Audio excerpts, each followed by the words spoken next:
आज की कहानी में हम एक चमत्कारी चंद्रमणि का रहस्य के बारे में जानने को मिलेगा।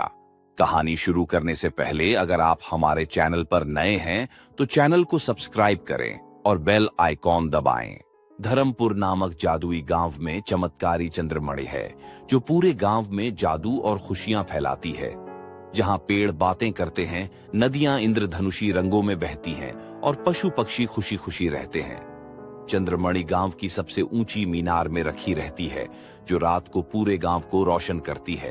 एक रात चंद्रमणि अचानक गायब हो जाती है। सुबह जब सूरज उगता है तो लोग देखते हैं कि चंद्रमणि गायब है। इसके बिना जादू खत्म होने लगता है। पेड़ सूखने लगते हैं, नदियां अपना रंग खो देती हैं और जादुई प्राणी धीरे धीरे साधारण बनते जा रहे हैं। ये सब देख के गांव के पंचायत बुलाया जाता है। अब गांव के छोटे लेकिन बहादुर जासूस जूनी गिलहरी और उसका दोस्त मीशू खरगोश इस रहस्यमयी चोरी को सुलझाने के लिए निकल पड़ते हैं। जूनी गिलहरी जो तेज बुद्धि और हिम्मत से भरपूर है और मीशू खरगोश जो तेज दौड़ता है और गुप्त सुराग ढूंढने में माहिर है, इस रहस्य को सुलझाने की जिम्मेदारी लेते हैं। कुछ देर बाद जंगल में उनको पहला सुराग मीला मीनार के पास चमकीले पंजों के निशान मिलते हैं। दूसरा सुराग गांव के पुराने पुस्तकालय में एक उलझा हुआ नक्शा जो एक छिपी गुफा की ओर इशारा करता है। तीसरा सुराग रात में गांव के एक बुजुर्ग कौवे ने एक अजीब चमकीली छाया को उड़ते हुए देखा था। नक्शे के अनुसार जूनी और मीशू एक छिपी गुफा में पहुंचते हैं।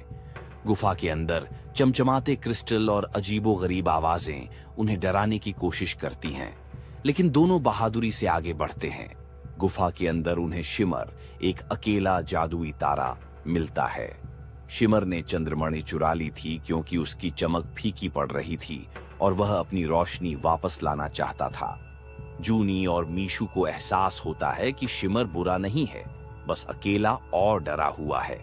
वे शिमर को समझाते हैं कि चंद्रमणि को वापस लाना जरूरी है ताकि गांव बच सके। गांव के सभी जादुई प्राणी मिलकर शिमर की मदद करते हैं। वे चंद्रमणि से निकली ऊर्जा का एक हिस्सा शिमर को देते हैं जिससे उसकी चमक लौट आती है। चंद्रमणि वापस मीनार में रख दी जाती है और गांव की जादू भरी दुनिया फिर से जीवंत हो जाती है। आकाश में शिमर का तारा सबसे ज्यादा चमक रहा होता है और जूनी व मीशू अपने अगले रोमांचक मिशन के लिए तैयार हो जाते हैं।